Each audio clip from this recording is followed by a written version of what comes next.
Avant de s'unir à François Hollande, en juin dernier à Tulle, Julie Gaillet était en couple avec le réalisateur argentin Santiago Amigorena. Un homme avec qui elle a donné naissance à ses deux garçons, Tadeo et Ezequiel. Si leur amour n'a pas duré, tout porte à croire que l'actrice de 50 ans a toujours gardé contact avec celui qui a récemment écrit la pièce Tango y Tango, qui se joue actuellement sur les planches du théâtre du Rond-Point à Paris.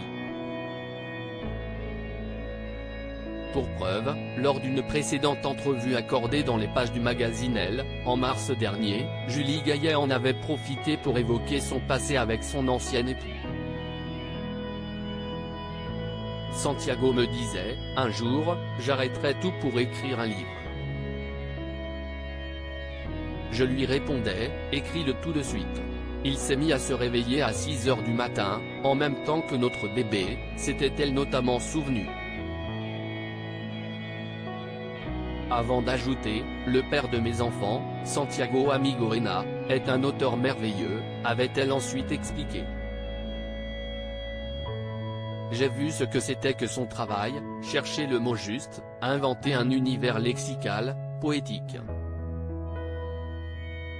Des confidences qui prouvent que Julie Gaillet a, au fur et à mesure des années, gardé beaucoup de respect envers son ancien époux. Supérieur à Julie Gaillet, qui sont les hommes de sa vie? Julie Gaillet et Santiago Amigorena, pour quelles raisons ont-ils divorcé? Si les deux anciens époux sont restés en bons termes, ils ont cependant décidé pour une bonne raison.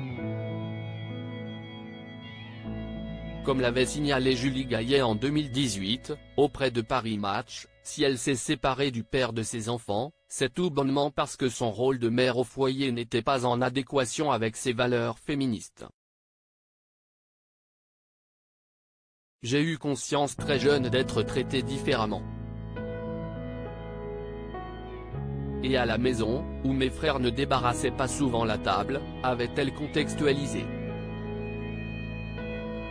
Sauf que ce contexte, Julie Gaillet l'a également vécu avec Santiago Amigorena. C'est donc pour cette raison qu'elle aurait alors décidé de divorcer. C'est tellement ma mère. Elle prend tout en charge. J'ai fait ça moi aussi. C'est une des raisons pour lesquelles j'ai divorcé, d'ailleurs, avait-elle avoué avec franchise.